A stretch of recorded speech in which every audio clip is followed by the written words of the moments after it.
मित्रांनो, या व्हिडिओमध्ये आपण नवीन प्रकरणाला सुरुवात करणार आहोत. प्रकरणाचं नाव आहे घातांक व घनमूळ. इयत्ता 7वी मध्ये थोडंसं घातांकाबद्दल आपण पाहिलं आहे. याच्यामध्ये दिलेलं उदाहरण पहा. 2 गुणिले 2 गुणिले 2 गुणिले 2 गुणिले 2 ही संख्या आपण गुणाकार स्वरूपामध्ये 2चा घातांक 5 अशी लिहितो. या संख्येमध्ये 2 हा पाया आहे, तर 5 ही संख्या घातांक आहे आणि म्हणून 2चा घातांक 5 ही घातांकित संख्या आहे. विद्यार्थी मित्रांनो, 2चा घातांक 5 ही संख्या, याचं पहिल्यांदा आपण वाचन करूया. तर याचं वाचन 2चा घातांक 5. त्यानंतर हे आपल्याला गुणाकार रूपात लिहूया. 2 गुणिले 2 गुणिले 2 गुणिले 2 गुणिले 2. तर हे घातांक रूपात लिहूया. 2 गुणिले 2 गुणिले 2 गुणिले 2 गुणिले 2 आणि प्रत्यक्षात याचं उत्तर येईल 2 गुणिले 2 4, 4 दोन्ही 8, 8 दोन्ही 16, 16 दोन्ही 32 अशी याची किंमत येईल. आता 2चा घातांक 5 याच्यामध्ये पाया आहे 2, पाया बरोबर 2, घातांक हा आहे 5, याचा घातांक आहे 5. म्हणजे बघा, 2चा घातांक 5 याचं वाचन करायचं. 2चा घातांक 5 गुणाकार रूपामध्ये लिहिलं. 2 गुणिले 2 गुणिले 2 गुणिले 2 गुणिले 2 याची किंमत आली 32. याच्यामध्ये 2ला म्हणायचं पाया आणि घातांक जो आहे याला म्हणायचं 5. विद्यार्थी मित्रांनो, घातांकांचे नियम आपल्याला पाहायचे आहेत. एचा घातांक यम गुणिले एचा घातांक यन बरोबर एचा घातांक यम अधिक यन. याच्यामध्ये पाया समान आहे आणि गुणाकार चिन्ह आहे आणि म्हणून घातांकांची बेरीज होते. एचा घातांक यम अधिक यन. 2 नंबरचं गणित. एचा घातांक यम भागिले एचा घातांक यन बरोबर एचा घातांक यम वजा यन. पाया समान आहे, भागाकार चिन्ह आहे आणि म्हणून घातांकित संख्यांची वजाबाकी होते.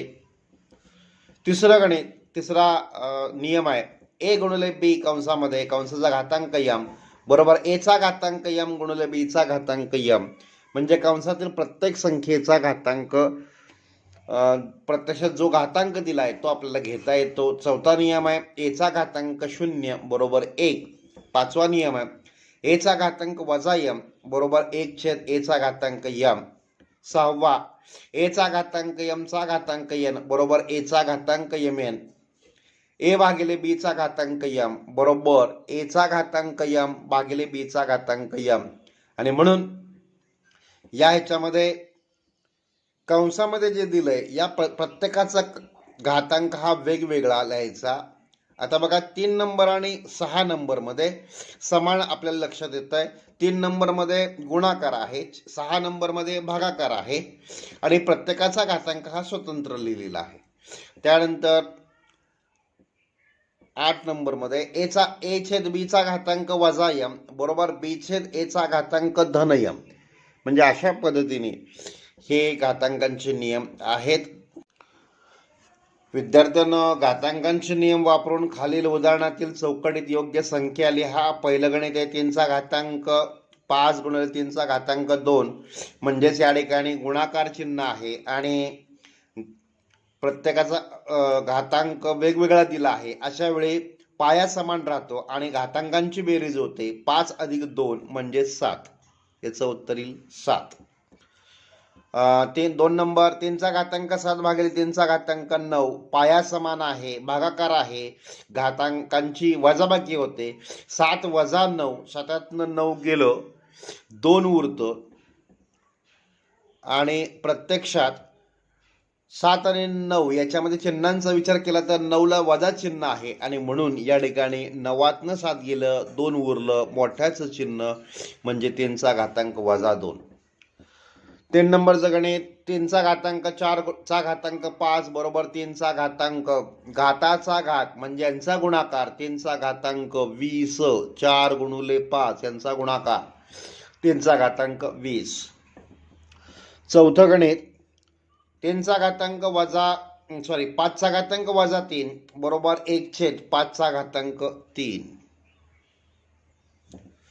5 चा घातांक 0 पाचवं गणित उत्तर 1. सहावं गणित 5 चा घातांक 1 उत्तर 5. सातवं गणित कंसामध्ये 5 गुणिले 7 चा वर्ग प्रत्येकाचा घातांक वेगवेगळा लिहायचा 5 चा वर्ग गुणिले 7 चा वर्ग 5/7 चा घन म्हणजेच प्रत्येकाचा घन वेगवेगळा लिहायचा आणि भागाकार चिन्ह आहे याचंच म्हणजेच 5 चा घन भागिले 7 चा घन. आणि शेवटचं 9 5/7 चा घातांक वजा 3 बरोबर 8 नंबर प्रमाणे याचं उत्तर येईल b/a चा घातांक m म्हणजेच अंश मध्ये 7 येईल आणि छेदामध्ये 5 येईल. अशा पद्धतीने हे गणित पूर्ण होईल. विद्यार्थी मित्रांनो, सेमी माध्यमाच्या वर्गासाठी आपण हेच प्रकरण इंग्रजीतून शिकवतोय. Name of the topic is indices and cube root, घातांक आणि घनमूळ. In earlier standard, we have learned about indices and laws of indices. The product 2 into 2 into 2 into 2 into 2 can be expressed as 2 raised to 5. In this, 2 is the base and 5 is the index. And 2 raised to 5 is the index form of the number. Students, we have given 2 raised to 5. The product form is 2 into 2 into 2 into 2 into 2 and the multiplication is 2 into 2 4 4 into 2 8 8 into 2 16 16 into 2 32. In this 2 raised to 5 base is 2 and index is 5. Index is 5. Again 2 raised to 5 is written as 2 raised to 5. 2 raised to 5.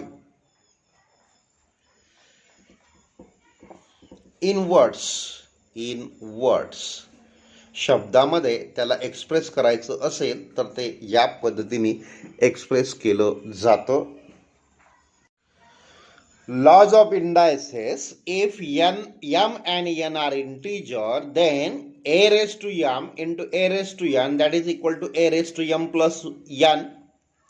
Base is common and multiplication sign is there, so base is as it is, and in the index there will be addition. So answer is a raised to m plus n.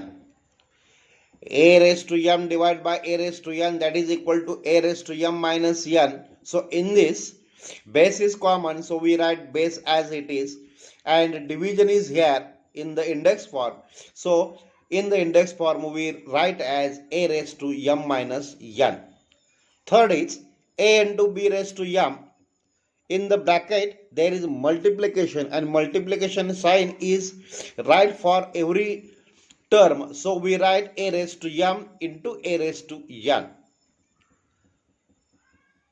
Then seventh number, a divided by b raised to m, that will be, there is a division in the bracket and in the index there will be m, so division is separated, so a raised to m divided by b raised to m. Fourth is a raised to 0 is 1.